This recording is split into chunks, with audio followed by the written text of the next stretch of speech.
తన ప్రేమ సామ్రాజ్యపు కోటకు భర్తను రాజును చేసి భార్య రాణిలా బ్రతికితే ఆ కుటుంబం 10 కాలాలు చరిత్రలో నిలిచిపోతుంది.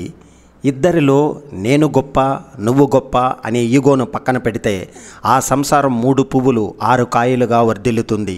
ఒకరు చదివితే ఇద్దరు చదివినట్లే, ఒక్కరు సంపాదిస్తే ఇద్దరు ఖర్చు పెడితే, ఒక్కరి బిడ్డల ప్రేమను సమానంగా పంచుకుంటే అక్కడ పిల్లలు కూడా గొప్పగానే తిరిగి పెద్దవారు అవుతారు. కాదంటారా? సంసారం అన్నాక గొడవలు, అలకలు, పట్టింపులు, మనస్పర్ధులు అనేవి లేకుండా ఏ కుటుంబం ఉండదు. కానీ కలిసిపోవాలి. ఏమీ ఎరుగునట్టు మరుసటి రోజు వాళ్ళ పనిలో వాళ్ళు నిమగ్నం అవుతారు. అది కదా కుటుంబము అంటే. పేద బ్రతుకులైన అప్పులు లేకుండా ఉన్న గంజినీళ్లు తాగి ఒక్క సంతానంతో ఇద్దరు తలా ఓ చెయ్యి వేసి గొప్పగా బతికే ఆ కుటుంబం కంటే అందమైనది ఈ లోకంలో లేనే లేదు. ఒకంత ప్రేమ భార్య చూపితే, మరో రకంగా భర్త సంతోష పెడితే, పిల్లల వృద్ధులేకి వచ్చి సమాజంలో గౌరవం పెరిగితే, పాడే పంటలు సస్య శ్యామలమైతే పచ్చని సంసారం కాదా? ఆడా మగ సమానంగా ఇంటి పని, వంట పని ఆడుతూ పాడుతూ గడిపితే, కష్టం మరిచి కాలం గడిపితే ఉందిలే మంచి కాలం ముందు ముందున అనే ఆశలు పొదరిళ్లతో బ్రతికే సంసారంలో అస్సలు కష్టాలే దూరం అవుతాయి కదా. అవసరం ఉన్నప్పుడే పలకరిస్తారని ఎవరి గురించి నువ్వు బాధపడకు. వాళ్ళు చీకటిలో ఉన్నప్పుడే వెలుగులా గుర్తొచ్చావని గుర్తుపెట్టుకో. భార్యాభర్తల అనుబంధం కంటికి చెయ్యికి ఉండే సంబంధంలా ఉండాలి. చెయ్యికి దెబ్బ తగిలితే కన్ను ఏడుస్తుంది, కన్ను ఏడిస్తే చెయ్యి తుడుస్తుంది. ఆరోగ్యంగా ఉండే శరీరం, ప్రశాంతంగా ఉండే మనస్సు, ప్రేమ నిండిన గృహం ఇవన్నీ కొందామంటే దొరికేవి కావు. నీవు నీ సత్ప్రవర్తనతో సంపాదించుకోవలసిందే. ఎప్పుడైనా ఎక్కడైనా నీ కోసం ఆలోచించేది, నువ్వు బాగుండాలి అని కోరుకునేది నీ భార్య మాత్రమే. భార్య అంటే నువ్వు పక్కన ఉంటే బాగుంటుంది, నీతో మాట్లాడుతుంటే బాగుంటుంది, భర్త చనువుగా ఉంటే బాగుంటుంది, నువ్వు నన్ను ఆట పట్టిస్తుంటే ఇంకా బాగుంటుంది అనుకొని మనసును దాచుకొని చెప్పలేక భర్తతో గొడవ పడుతుంది. అన్యోన్య దాంపత్యము అంటే గొడవలు పడకుండా ఉండటం కాదు, ఎన్ని గొడవలు పడినా విడిపోకుండా కలిసి ఉండడం. భర్త మదిలో స్థానం లేని ఇల్లాలు బ్రతుకు ఆత్మలేని శరీరంతో సమానం. బ్రతుకుతుంది కానీ ఊపిరాడే శవంలాగా. కళ అందనిది, ఊహ అందమైనది, కోరిక తీరనిది, గతం తిరిగి రానిది, జ్ఞాపకం మరిచిపోలేనిది, బంధం విడదీయలేనిది, జీవితం శాశ్వతం కానిది. జీవితంలో డబ్బు ఎంతైనా సంపాదించవచ్చు, ఏదైనా కొనవచ్చు, కానీ డబ్బుతో కొనలేనిది అంటూ కొన్ని ఉన్నాయి. వాటిని ఎప్పుడూ కోల్పోకండి. అవే కాలం, సంతోషం, స్నేహితులు, కలలు, నమ్మకం, ప్రేమ, ఆరోగ్యం. భార్యాభర్తల అనుబంధానికి కావలసిన 5 లక్షణాలు: నమ్మకం, నిజాయితీ, బాధ్యత, క్షమించే గుణం, ప్రేమ. ఇది ఉంటే వారిని ఎవ్వరూ దూరం చెయ్యలేరు. బాధ ఎలా ఉంటుందో జారే కన్నీటికి ఏం తెలుసు? అనుభవించే మనస్సుకు తెలుసు. నేను నీ నుండి ఆశించేవి 2 విషయాలు. ఒకటి, ఎప్పుడు నువ్వు నవ్వుతూ నవ్విస్తూ ఉండాలి. రెండవది, అలా నవ్వుతూ నీతో అందరూ జీవితాంతం ఉండాలి. మనస్సులో ఒకరి మీద ప్రేమ పుట్టిన తర్వాత జీవితంలో ఎంతమంది వచ్చినా కళ్ళుకు మాత్రమే నచ్చుతారు, మనసుకు మాత్రం తాకలేరు. విలువనిచ్చేవారిని హర్టులోనూ, విలువనివ్వని వారిని మ్యూట్లోనూ పెట్టుకుంటే జీవితం క్యూట్గా ఉంటుంది. మనం పిల్లలకు సంపాదించి ఇచ్చే సంపద కంటే మనం వారితో గడిపిన సమయం వారికి అమూల్యమైనది. దాహానిది ఏ మతం, దేహానిది ఏ మతం, మనిషి హితం కోరేదే మతం. అందరిలోనూ ఉండాలి మానవత్వం. మన తప్పును మనతో చెప్పేవాడు స్నేహితులు, దాని ఎదుట వాళ్ళ దగ్గర చెప్పేవాడు మిత్రుడైనా శత్రువే. విధి 1000 తలుపులను మూసి ఉంచిన ప్రయత్నం ఒక్క కిటికీనైనా తెరుస్తుంది. ప్రయత్నాన్ని మాత్రం ఆపకు. జాలి గుణము గలవారికి కష్టాలు ఎక్కువ, కఠిన గుణము గలవారికి సుఖాలు ఎక్కువ. మన కళ్ళల్లో కష్టాన్ని, మన మాటల్లో ఇష్టాన్ని తెలుసుకున్న వారి మన నిజమైన ఆత్మీయులు. గుర్తుపెట్టుకో. ఒకప్పుడు నీతో మాట్లాడకుండా, నిన్ను చూడకుండా ఉండలేను అని చెప్పిన వారే ఈరోజు మాట్లాడకుండా, చూడకుండా హ్యాపీగా ఉంటున్నారు. ఒకరి అదృష్టాన్ని ఎక్కువ చేసి చూడకూడదు, ఇంకొకరు తక్కువ చేసి చూడకూడదు. ఎందుకంటే ఎవరి తలరాత ఎప్పుడు ఎలా మారుతుందో ఎవ్వరూ చెప్పలేరు. కాదంటారా మిత్రమా? నీకు అనుకూలంగా కాలం ఎప్పుడు కూడా మారదు. కాలానికి అనుకూలంగా నీవు ఎప్పుడు కూడా మారుతూ ఉండాలని గుర్తుపెట్టుకో. ఎవరిని ఏడిపించవద్దు. ఏ కన్నీటి ఉసురైనా వెన్నంటి వేటాడి వెంటాడుతుంది. ఆకలిగా ఉన్నప్పుడు దొరకని అన్నం, అలసిపోయినప్పుడు దొరకని నీడ, దుఃఖంలో రాని బంధాలు, కష్టంలో ఉన్నప్పుడు రాని స్నేహం, చచ్చిన తర్వాత చూపు, ప్రేమ వ్యర్థము. మనం పుడితే తల్లి సంతోషపడాలి, పెరిగితే తండ్రి ఆనందపడాలి, బ్రతికితే సమాజం సంబరపడాలి, చస్తే శ్మశానం కూడా ఆనందపడాలి. ఎదిగితే మొదట ఓర్వని వారు మన రక్త సంబంధీకులే, కష్టాల్లో ఉంటే మొదట సంతోషపడేవారు మన రక్త సంబంధీకులే. ఒక నిజం కొద్ది కాలం బాధించవచ్చు, కానీ ఒక అబద్ధం జీవితాంతం వేధిస్తుంది. ఈరోజు అస్సలు మంచిది కాదని ఏ రోజు బాధపడకు. మంచి రోజులు నీకు సంతోషాన్ని ఇస్తే, చెడు రోజులు నీకు గుణపాఠాన్ని ఇస్తాయి. కొన్ని రోజులు మంచి జ్ఞాపకాలను కూడా ఇస్తాయి. అసూయ పడేవారితో మన అభివృద్ధి గురించి చెప్పకపోవడం, ఆవేశపడే వారితో మన ఆలోచనలను పంచుకోవడం రెండు కూడా మూర్ఖత్వమే. ఏమి జరిగినా ఆలోచిస్తూ ఆగిపోకు. ఏది జరిగినా అది నీ మంచికే జరుగుతుంది. పంచుకోలేనంత బాధలను గుండెల్లో దాచుకోకు, పెంచుకోలేనంతగా బంధాలను తుంచేసుకోకు. ఎందుకంటే దాచుకున్న తుంచేసుకున్న బరువెక్కేది నీ గుండె మాత్రమే. అందుకే అర్థం చేసుకునే వారి వద్ద బాధను పంచుకో, ఆప్యాయతలను పంచేవారి వద్ద బంధాన్ని పెంచుకో. కష్టాలు ఏడ్చినా పోవు, సుఖాలు నవ్వితే రావు. గుండె నిబ్బరంతో నవ్వుతూ పోరాడితే ఆ నేటి కష్టాలే రేపటి సుఖాలవుతాయి. నువ్వు వెళ్ళే దారి నిజాయితీగా ఉంటే నారు పోసిన భగవంతుడే నీరు పోసి నీ జీవితాన్ని మార్చుతాడు. ఒకరి వసతిని చూసి మర్యాద ఇవ్వకండి, మనసును చూసి మర్యాద ఇవ్వండి. ఎందుకంటే వసతులు అందరికీ కలిసి రావడం లేదు, కానీ వయస్సు కాలంతో పాటు అందరికీ సమానంగా పెరుగుతుంది. మిత్రమా, ఎదిగే చెట్టును ఎదగనిస్తే 10 మందికి అవకాశాలు వస్తాయి. కానీ ఎదిగే చెట్టును ఎదగనివ్వకపోతే ఆ 10 మంది నీడను కోల్పోతారు. అలాగే మంచి మనసున్న మనిషిని ఎదగనివ్వకపోతే అతన్ని నమ్ముకున్న అందరూ కష్టాలు పాలవుతారు. దూరంగా నాటిన మొక్కలు కూడా అవి పెరిగే కొద్దీ దగ్గర అవుతాయి, కానీ మనసులు పెరిగే కొద్దీ దూరం అవుతున్నారు. జవాబు దొరకని చోట ప్రశ్న వేయడం తప్పు. జవాబు ఇవ్వకూడదు అనుకునే వారికి అసలు ప్రశ్న కూడా పెద్ద తప్పే. గౌరవం అనేది గుణాన్ని చూసి ఇస్తారు, జనాన్ని చూసి కాదు.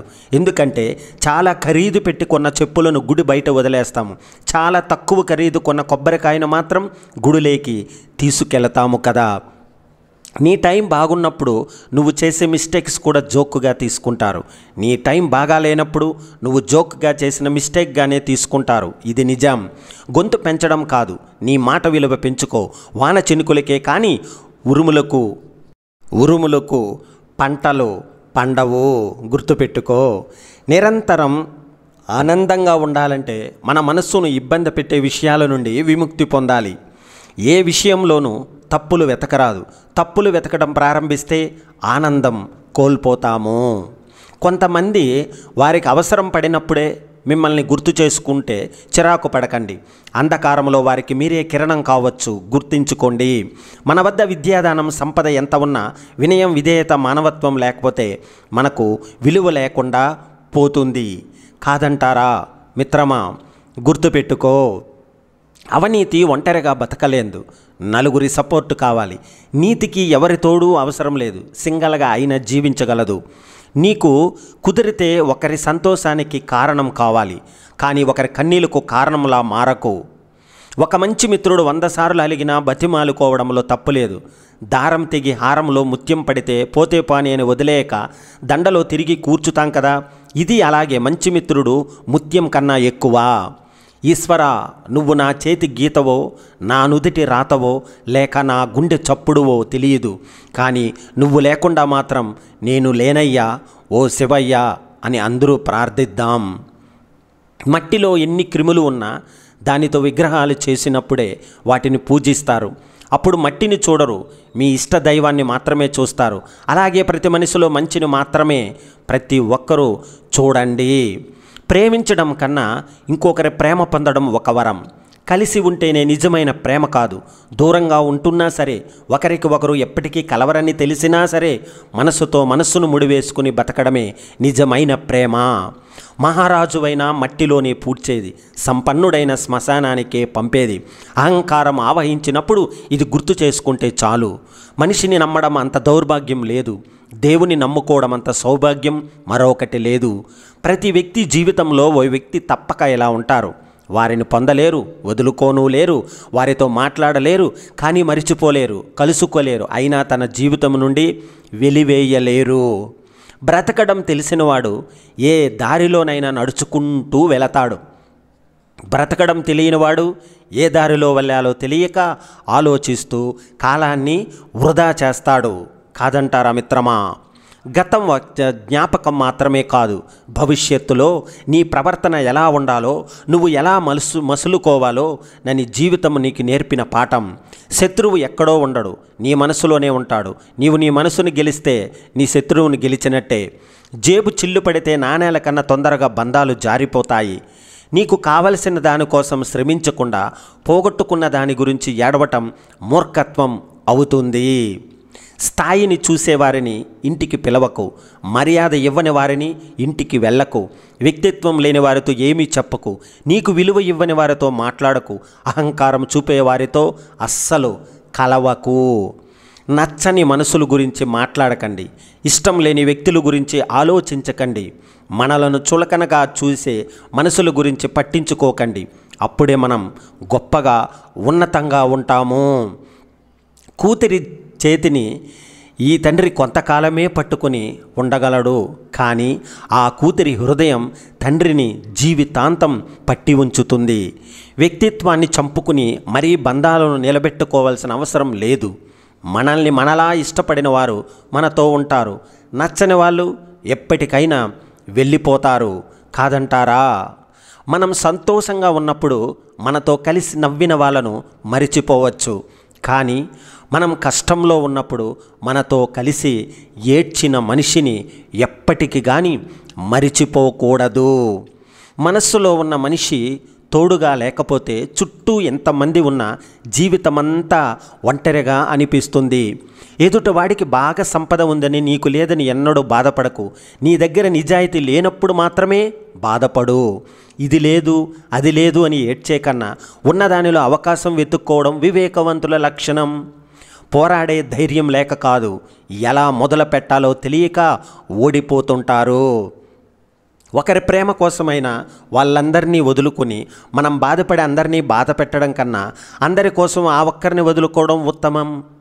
జీవితంలో మీరు ఒకటి కోల్పోయారంటే అది మీ నుండి దూరమైనట్టు కాదు, అంతకన్నా గొప్పనైనది మీ ముందరలోనే ఉంది అని అర్థం చేసుకుంటే మంచిది. మనుషుల్ని ప్రేమించాలి, వస్తువుల్ని వాడుకోవాలి, కానీ మన అజ్ఞానంలో మన మనసుల్ని వాడుకుంటున్నాం, వస్తువుల్ని ప్రేమిస్తున్నాం. సంతోషం అనేది ఒంటరిగా కూర్చుని బాధపడితే వచ్చేది కాదు. నలుగురు మనవాళ్లే అని నవ్వుతూ ఆప్యాయతలను పంచుకుంటే తప్పకుండా ఆప్యాయత అనేది వస్తుంది. నీకున్న అందం నిన్ను అందరూ మహా అయితే 10 ఏళ్ల పాటు గుర్తించుకునేలా చేయవచ్చు, కానీ నీ వ్యక్తిత్వం మంచిగా ఉంటే నీ జీవితం తర్వాత కూడా నిన్ను ఎవరూ మర్చిపోకుండా చేస్తుంది. నీతో గడిపిన క్షణాలు గుర్తుకు వస్తే ఈ జన్మకి ఇది చాలు అనిపిస్తుంది, కానీ నువ్వు నా పక్కన లేవనే ఆలోచన వస్తేనే ఈ జన్మ ఎందుకు అనిపిస్తుంది. కొంతమంది మహిళలు తమ భర్తలను అనవసరంగా అనుమానిస్తారు. ఇలా తరచుగా చేస్తూ ఉంటే భర్తకు కోపం వస్తుంది. అప్పుడు భార్యాభర్తల మధ్య సంబంధం బలహీనపడుతుంది. కాదంటారా? చాలాసార్లు తమ భార్యలకు భర్తల సలహాలు చెప్పినా వాటిని వినకుండా పట్టించుకోకుండా భర్త వద్దనే పనిచేస్తారు. మహిళలు తమ తప్పులను తప్పుగా కూడా అంగీకరించరు. అంతేకాదు, తప్పు చేసినప్పటికీ తాము చేసిందే కరెక్ట్ అని చెప్పుకుంటారు. ఇలాంటి భార్యల ప్రవర్తన భర్తలను కలవరపెడుతుంది. కాబట్టి జాగ్రత్తగా ఉండాలి. చాలాసార్లు స్త్రీలు తమ భర్త వ్యక్తిగత జీవితంలోకి ఎక్కువ తొంగి చూస్తారు. దీంతో ఆ భార్యాభర్తల బంధం త్వరలోనే తెగిపోయే దశకు చేరుకుంటుంది. భర్త మానసిక స్థితి, వాతావరణం రెండింటినీ గమనించి అనంతరం భర్తను హాయిగా అడగండి. ఎందుకంటే భర్తకు ఎన్నో బాధ్యతలు, బరువులు ఉంటాయి. కాదంటారా? పురాణాల శాస్త్రాల ప్రకారం స్త్రీలు ఉదయం ఆలస్యంగా నిద్రపోవడం, పడుకోవడం లేదా సాయంత్రం సూర్యాస్తమయం అయిన వెంటనే నిద్రపోవడం ఇంట్లో పేదరికాన్ని ఆహ్వానిస్తున్నట్లే. జాగ్రత్త. నిజం ఎప్పుడు ఒంటరిగానే ప్రయాణిస్తుంది. అబద్ధానికి ఎప్పుడు తోడు కావాలి. తప్పు చేసినప్పుడు కాదు, కొన్నిసార్లు మంచి చేసినప్పుడు కూడా శిక్ష అనుభవించవలసి వస్తుంది. కాబట్టి మిత్రమా, జాగ్రత్త. నా అనేవారు ఎందరున్నా భర్త అనేవాడే భార్యకు భగవంతుడు. నిన్ను మోసం చేసేవాళ్ళు ఎందరున్నా నమ్మకంగా ఉండేది భార్య ఒక్కటే. నీ బాధ్యత నువ్వు నిర్వర్తించు, అంతవరకు మాత్రమే నీకు అధికారం ఉంది. ఫలితాల గురించి ఆలోచించకు, అది నీ పని కాదు అని భగవద్గీత చెబుతుంది. గుర్తుపెట్టుకో మిత్రమా, కష్టాలు వస్తే కన్నీళ్లు వదులుకో, తప్పు లేదు. కాదు, క్యారెక్టర్ వదులుకోకు. నిందలు వస్తున్నాయని, నీతిని బాధ్యతలు ఎక్కువైపోతున్నాయని, బాధ్యతలను శత్రువులు పెరిగిపోతున్నారని నిజాయితీని వదిలి బతకడానికి బదులు మరణం మేలు. ఎదుగుతున్న వానికి సహాయం చేయండి, అప్పుడే నీ ఎదుగుదలకు ఇంకొకరు సహాయం చేస్తారు. చెడు స్నేహితునితో వృధా కాలక్షేపం చేయడం కంటే ఒంటరిగా ఏకాంతంగా ఉండటం ఎంతో ఉత్తమం. మండుతున్న చెట్టు మీద ఏ పక్షి వాలదు, అలాగే కోపంతో రగిలిపోయేవానికి సుఖ సంతోషాలు ఎన్నడూ ఉండవు. తొందరపడి కళ్ళతో చూసి నోటితో మాట్లాడేవారికి ఆవేశం ఎక్కువ. మాట్లాడకుండా మనసుతో చూసి మౌనంగా ఉండేవారికి ఆలోచన ఎక్కువ. గుర్తుపెట్టుకో, ఇతరులు ఏ పని చేస్తే నీకు బాధ కలుగుతుందో ఆ పని నువ్వు ఇతరులకు చేయకపోవడమే ధర్మం. ధర్మాన్ని నువ్వు రక్షిస్తే ఆ ధర్మమే నిన్ను రక్షిస్తుంది. కలుపుకుపోయే మనస్తత్వం నీలో ఉంటే అందరూ నీ వెంటే ఉంటారు. నాకే తెలుసు, నాకేం పట్టింది అనే అహం నీకే ఉంటే సమాజమే నిన్ను దూరం పెడుతుంది.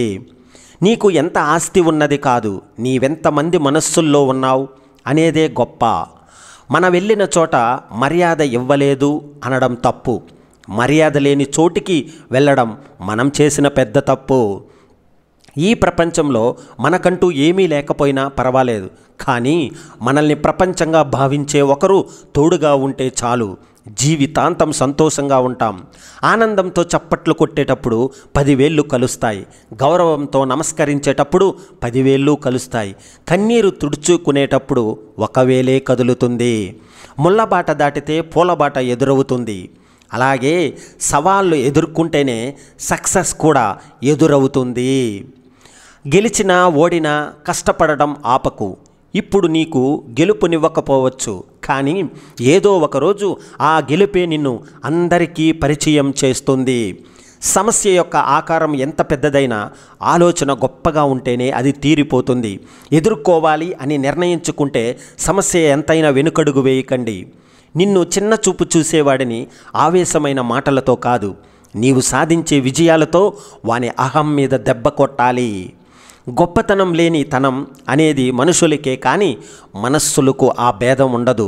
మనస్సున్న వారికి అది కేవలం పదాలు లాగానే కనిపిస్తాయి.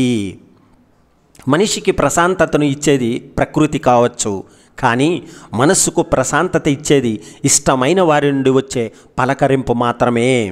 నువ్వంటే అభిమానం లేని వారు నిన్ను తక్కువ చేసి చూసేవారు, నీకు విలువ ఇవ్వనివారు నీకు దూరం కావడం నీకు ఒక గొప్ప వరం అనుకో. చాలా సంతోషంగా ఉంటావు. తీపి దొరకనివాడు చేదుని, వెలుగు దొరకనివాడు చీకటిని మెచ్చుకుంటాడు. అదే జీవితం. ఉన్నతమైన ఆలోచనలు గలవారు ఇతరులు చెప్పే రుజువులేని మాటల కంటే నిజం తెలుసుకునేందుకు ప్రయత్నిస్తారు. ఆ నిజానికే విలువనిస్తారు.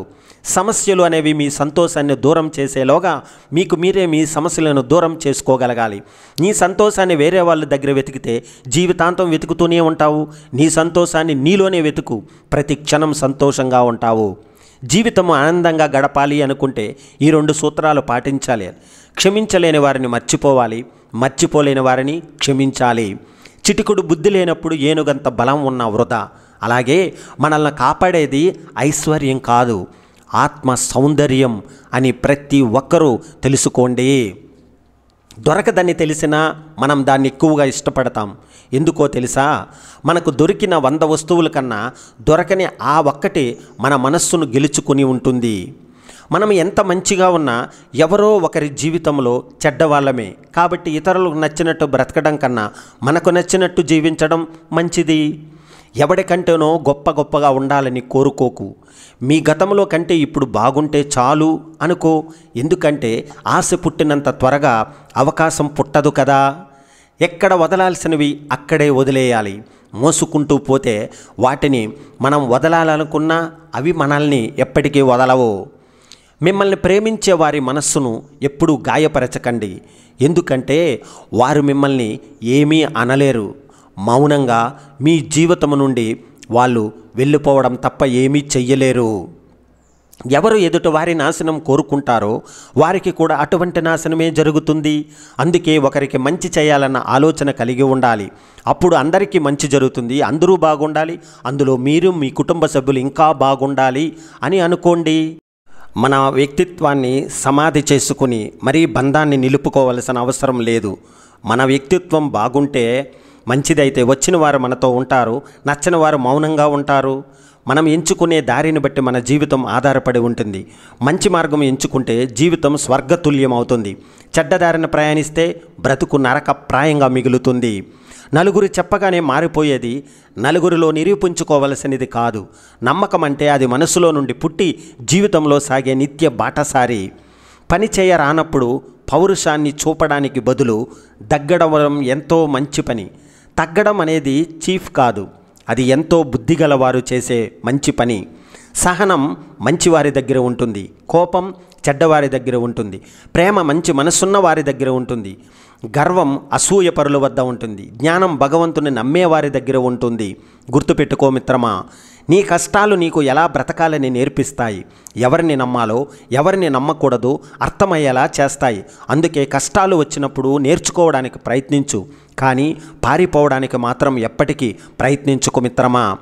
జీవితంలో మనం తీసుకునే నిర్ణయాలే మన జీవితాన్ని నిర్మిస్తాయి. ఆలోచన లేకుండా గుడ్డిగా తీసుకునే నిర్ణయం కష్టాలకు కారణమవుతుంది. కాదంటారా మిత్రమా? జాగ్రత్త. స్త్రీని మించిన పుస్తకం లేదు, కళ లేదు. ఆమె హృదయాన్ని చదవగలిగితే అన్ని పుస్తకాలు చదివినట్టే, సమస్త కళలో నేర్చుకున్నట్టే. ఒక స్త్రీ నవ్వినందుకు కురుక్షేత్రం జరిగింది. ఒక స్త్రీ శ్లోకం లంకను దహించి వేసింది. స్త్రీ తలుచుకుంటే ఏదైనా చెయ్యగలదు. అమ్ముల అమృతం కురిపించగలదు. తలుచుకుంటే తలరాతను మార్చగలదు. అదే స్త్రీ గొప్పతనం. ప్రేమను పొందాలంటే సహనం ఉండాలి. ప్రేమించబడాలంటే అదృష్టం ఉండాలి. ఆ ప్రేమను కాపాడుకోవాలంటే నమ్మకం ఉండాలి.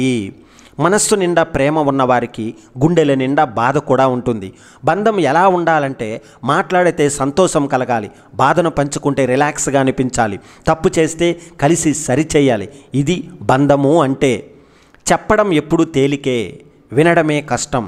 వినడం భలే సులభం, అర్థం కావడం కష్టం. అర్థం చేసుకోవడం పెద్ద గొప్ప కాదు, అంగీకరించడం ముఖ్యం. నీ గమ్యం చేరే దారిలో ఈర్ష్యపడే కళ్ళుంటాయి, ఎత్తు చూపే వేళ్ళు ఉంటాయి, వ్యంగ్యంగా మాట్లాడే నోళ్ళు ఉంటాయి. బేదరావో నీ గమ్యం చేరలేవు.